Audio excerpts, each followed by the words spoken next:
Okay, it's a bit damper than I'd like, but we're off. The front went through last night, no issues with the anchor. The alarm did go off once. I had two anchor alarms set, one on the iPad and one on the Raymarine kit, and the Raymarine one I'd set the radius too small, unfortunately, so I got woken up. Other than that, a very peaceful night. I'm expecting very soon, given how bad the visibility is, that land will disappear completely for around 15 hours or so. I'm also expecting fog patches and thunderstorms as we get further north, if the weather forecast can be believed. I've got one reef in the main and nothing in the Genoa at the moment. Not sure I even need the reef in the main, but I'll probably just leave that in overnight. Crossing Cardigan Bay is relatively straightforward. There's very little to get in your way. It is one giant firing range. That's not open today, so we're free to cross the bay without any worries. The only thing to watch out for is there are some buoys dotted around that I believe they use as target practice. And then we should be in Holyhead in about 20 hours. 20 hours if we maintain 4 knots as an average speed, which shouldn't be a problem given the wind at the moment. He says, touch wood, because now I've said that, the wind will probably die. Either that or blow up to a force 7. Okay, come on then. Who remembers the sound signal for a sailing boat sailing in fog? As I sure as hell don't. Guess I'm going to have to Google that one. Is it a long and 2 shorts? Or is it short and long? Oh, I can't remember. I think it's a long and 2 shorts, but I'm probably wrong. Okay, I've checked. 1 long, 2 short blasts every 2 minutes. I was right, which is pure fluke.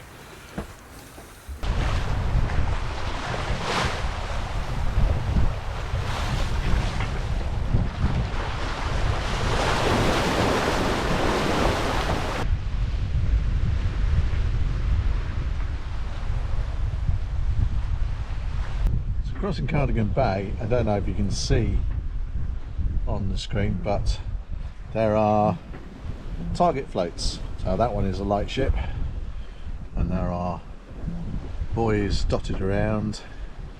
Another one there that they fire missiles at out here.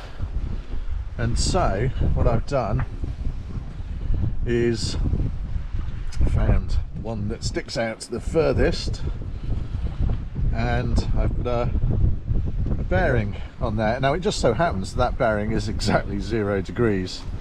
That's pure fluke, but effectively I'm using that line to know whether I'm actually safe or not safe. So long as I'm on the left hand side of that line, I'm going to worry about hitting anything. Well, at least not things that are stationary and floating in the water and lit, probably. Maybe not. So 23 miles, which means it'll be dark when I get there.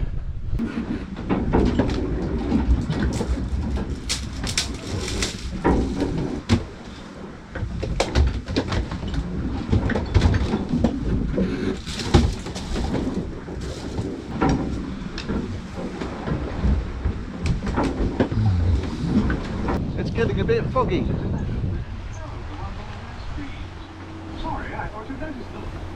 Oh, and yes, I'm listening to the Hitchhiker's Guide to the Galaxy radio play.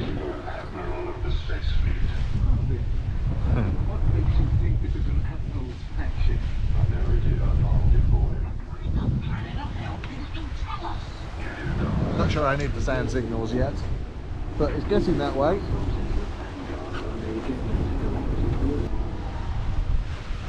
Our heroes, if they have a chance to find out what the ultimate question is, will they be too busy dealing with 100,000 horribly weaponed battle cruisers to have a chance to have 23 miles in, still foggy, not as bad as it was, but it's definitely cold.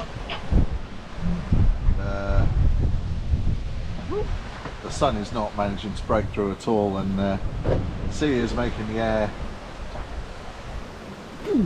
pretty frigid, It's around 11 degrees C out here, but with the wind it feels quite a bit colder.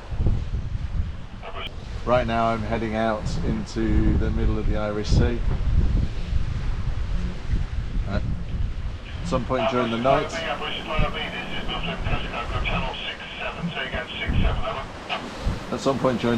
I will have to jibe and start heading in towards Holyhead.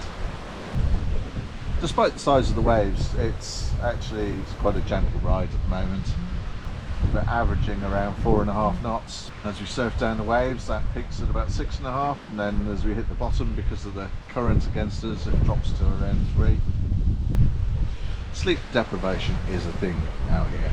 I've got to say, I'm definitely feeling the effects. My sleep cycles are completely knackered now. Woke up at 6 o'clock. Actually no, it was 5 o'clock this morning. Wide awake. And now it's 6 PM and I am absolutely knackered. I've just had a 15-minute snooze. At some point I'm going to have to take a couple of days, maybe 3, and recover from the jet lag. I'm tired. Oh god, I just want to sleep. I should eat something really. I should cook some dinner. That's what I'll do. And keep you going for a bit.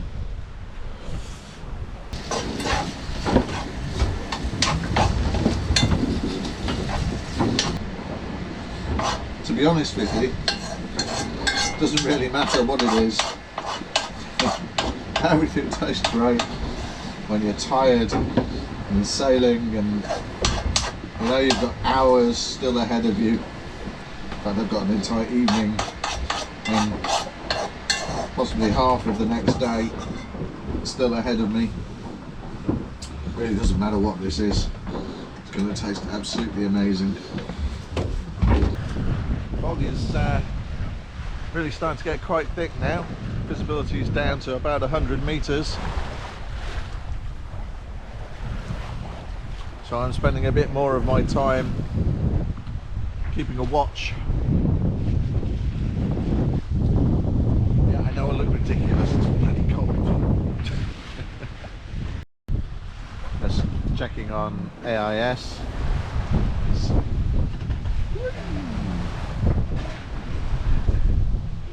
There's nothing else around.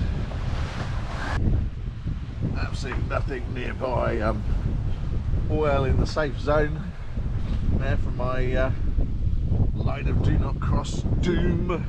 You sink your boat if you cross this line kind of line. We are, what, 23 miles. We're not quite a third of the way yet. We'll carry on making our way out into the Irish Sea. We'll probably end up somewhere around here before I jibe and head up towards Holyhead. Well, that's just what I needed. Small craft warning issued. Strong winds, Irish Sea, thunderstorms. And then see what happens. From my past experience, when they say strong winds, they mean strong. But it might be nothing. Storm in a teacup. Who knows? Well, visibility is down to about 50 meters and the wind is getting up to about 20 knots. So I've put the Genoa away to try and slow myself down a little. Got one reef in the main. So we're doing about 5 knots now. We were up to 7 knots.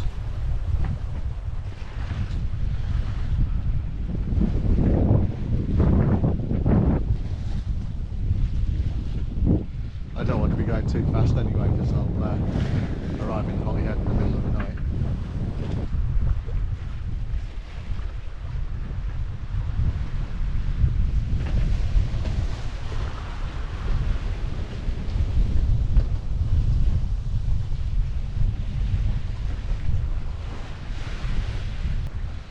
Why can't the Met Office say that there's a chance of gales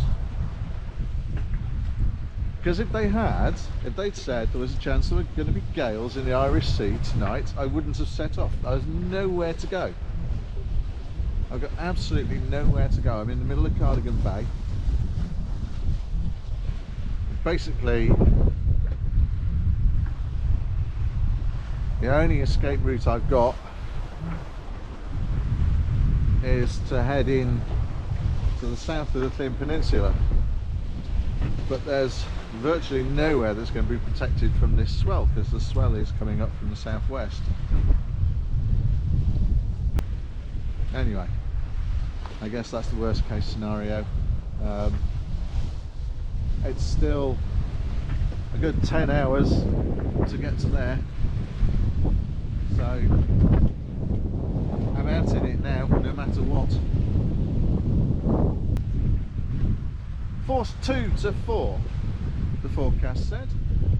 Force 2 to 4, not gales. And now for something completely different. So one of my subscribers asked in the comments for a tour of the boat. So come with me. Come on, down here. Welcome aboard Gemini Girl. This is the lovely spacious saloon. There is, well, I've had 8 people around the table there quite comfortably. We've got the galley with the induction hob and a gas stove underneath, although I've not used that in a while. I think the last thing I did in there was fish fingers. Sorry, haddock goujons. And then let's see which way to go. We've got a chart table here and all the instruments, the heart of the boat as it were, and then moving round from there. Behind the chart table is one of the double cabins. Very spacious bed, and probably one of the warmest cabins on the boat, thanks to the fact that the heating comes straight out at the bottom there. And a nice big wardrobe. And then on the other side of the companionway, we've got another double bedroom, but currently being used as a garage. Let's not dwell on that cabin. Next to that cabin, we've got the midship heads, which is one of the 2 wet rooms on the boat. This is where I store all my foul weather gear and life jackets. Well, not all, because if I make the long walk to the bow, we have the master suite where I keep spare foul weather gear. We've got a nice large double bed and wardrobe there behind the door. Pictures of my kids and the ensuite shower room. And that is Gemini Girl. There you go, grand tour's done. That took a while, I know. I hope you didn't get bored. I just pop up outside. I had such a gorgeous day. It's a shame really to be sitting on a computer working, but it has to be done. I've got to earn a living, because I don't get to do any of this on lottery winnings, that's for sure. Right, that's enough of all this silliness. Get on with it. I think the lack of sleep is starting to get to me. Just found myself losing my temper with my phone. Not like me at all. Visibility is nothing, 50 metres. Wind strength is building. I'm going too fast. I'm going to arrive in darkness.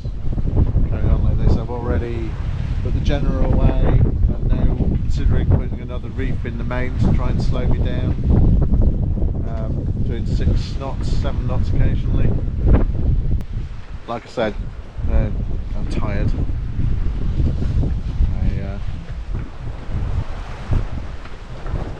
I haven't slept properly in a week or so now.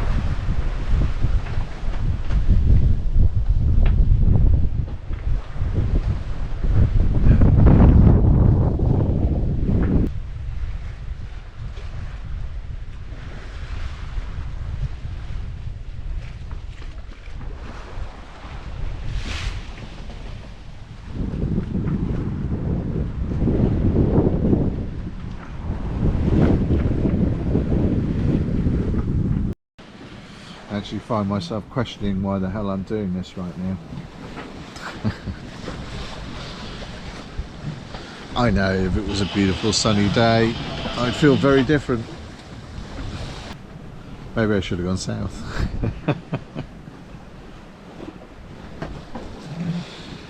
Oh man.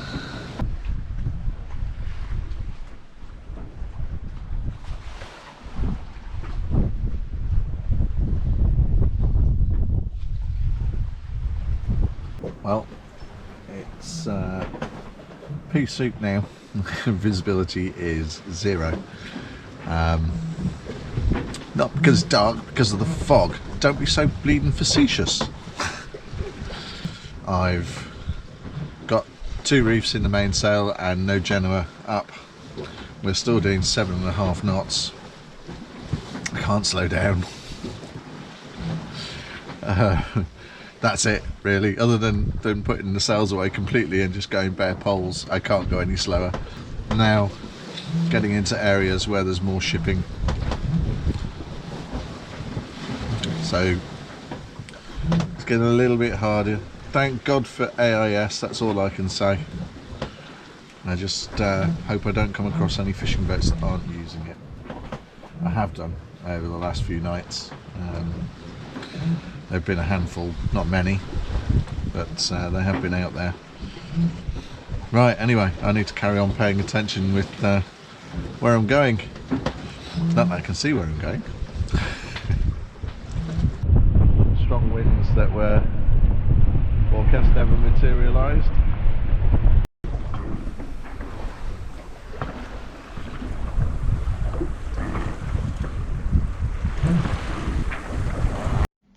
So I get into Holyhead fine, pick up a mooring ball from the yacht club, and then I discovered something in the pan under the engine which scared the pants off me.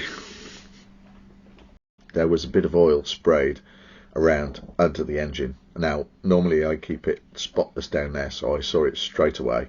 So the first thing I do is I go to the yacht club, have a chat with the guys there, and figure out who I can call. Not Ghostbusters.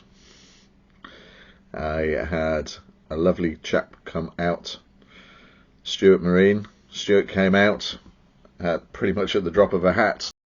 I had a look at it, reassured me that I just needed to keep an eye on it, that the likelihood was it was the seal around the gearbox connection to the flywheel housing, and it wasn't serious at the moment. It would require the engine to be pulled forward by a few inches to be able to access everything and change the seal. So that's a job that can wait for now. Definitely in the winter I will have to get that sorted though. The only thing I can think is that it's as a result of hitting the lobster pot marker. So that incident potentially has caused a bit of damage. Not serious enough to stop me, but God, that gave me a fright. Right, so I've had 3 days to recuperate here in Holyhead. Went and stayed at my mother's. Back on the boat now and getting ready to depart tonight. But before I do, sausages cooking in the new air fryer, thanks Mum, and the wind is going to be from the north until about midnight, which is not ideal, but what I can do is basically get out of Holyhead on a westward tack, and then once I'm clear of Anglesey and all of the rocks, I can turn onto an eastward tack and basically follow the wind round, and hopefully we'll end up at the Isle of Man. That's the general idea anyway. Should be an interesting night. It's going to be clear skies, it's going to be mild. Once I'm through the shipping lanes, it should be a lovely sail, hopefully. Looking forward to it. Really looking forward to it. It was a real trial, both mentally and physically, getting as far as Holyhead. So it will be nice to get out there and actually be able to see where I'm going, and not have the boat overpowered or underpowered. We'll see. I mean, the wind might die and I might end up going nowhere, or I might end up in Ireland. As the beauty of what I'm doing is I don't need to have a fixed destination in mind, because I'm not on a time scale, I'm not on an agenda. I know roughly where I would like to go, but it really doesn't matter if I don't end up there. And in fact, last year I discovered some amazing places purely by accident, and I'm so glad I did. So if any of you out there ever get the chance to go on an extended cruise, doesn't really matter where it is, do try doing it without an agenda. Just enjoy it. It's, I must say, it is definitely worth it. The stress of having to motor to places because you've got to be there, or whatever, is it's not worth having. Anyway, sausages have been nearly done. Well, we're away. Engine troubles aside, panic over nothing. Still, better to be safe than sorry. Get things checked properly. It's zero wind and starting to get a bit colder now as the sun's going down. But wow, it's gorgeous. First thing to do is make our way out past the Skerries and then across the shipping lanes. I'll probably have to motor while I cross the shipping lanes, and then I can see what the wind's doing. Rough plan is to end up in the Isle of Man before the cold front comes through with its dose of rain and wind, and then the following days should see, hopefully, it looks like good sailing weather. 10 to 15 knots of wind, gusts of 20 maybe. We'll see what actually happens, but it might actually be I can make some decent progress from here.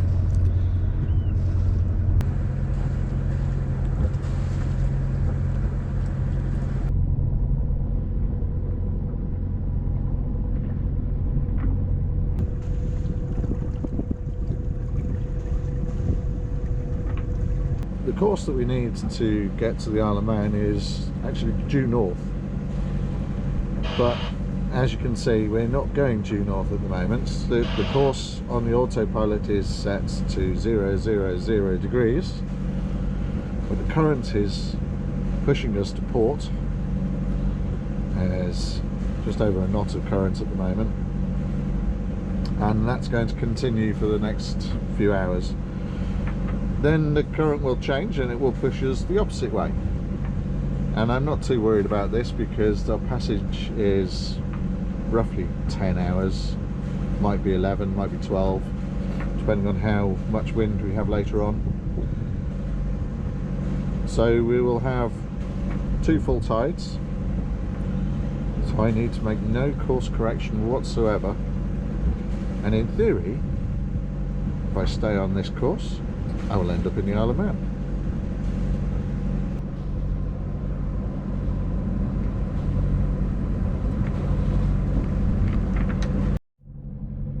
The one thing the current is going to do for us is, because it's pushing us northwest, we'll be going straight across the shipping lanes, which ideally is what you always should do. There's not a lot of traffic around tonight, so hopefully it will be a nice quiet crossing. And then once we get to the other side, fingers crossed, there'll be a bit of wind and we can sail.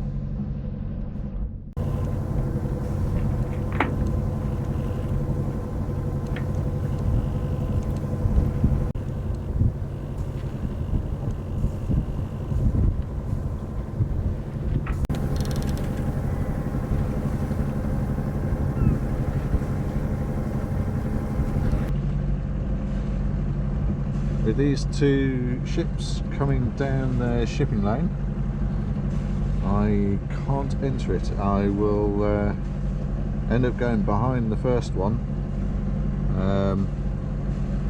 about 0.7 of a mile behind it, but the second one will come within 0.3 of a mile of me, so I need to change my course and run parallel with the shipping lane until, well, they don't need to be past me, but they at least need to be far enough ahead that I can turn and pass safely behind them. There we go. And now punching into 2.5 knots of current.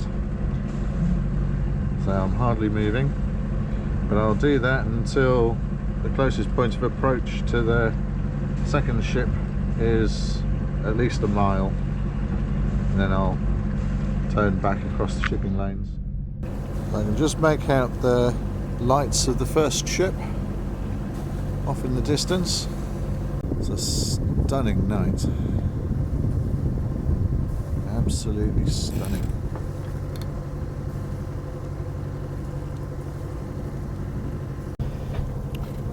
So that's the first of the ships going past. The two lights denote that she's probably greater than 50 meters and she's underway. The light at the front is slightly lower, that's where the bow is, and you can just about make out the green starboard light, so we know it's the starboard side of her pointing towards us. She's slipping past, she's not going very fast, about 5 knots. The ship behind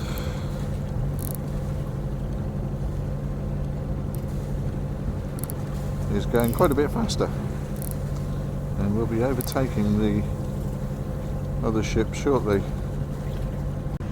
So I haven't got to wait very much longer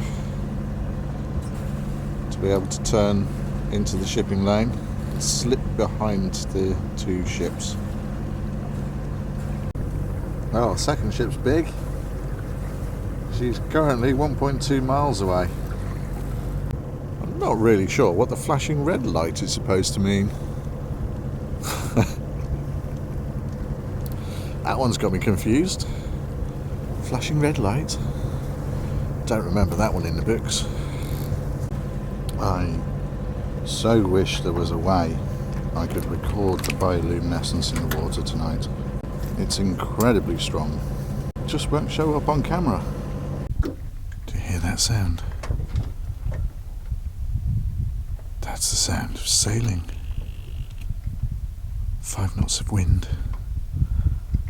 I'm doing 1.5 knots. I can hear the engines of the ships around me. Just hiding in the middle, waiting for all those ships to go past.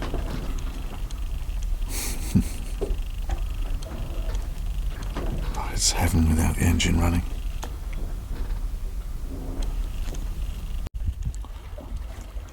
Well, I got there too fast. Got the last 2 ships to avoid. I can turn north again. I've taken a very long route round next to the shipping. That's them out there.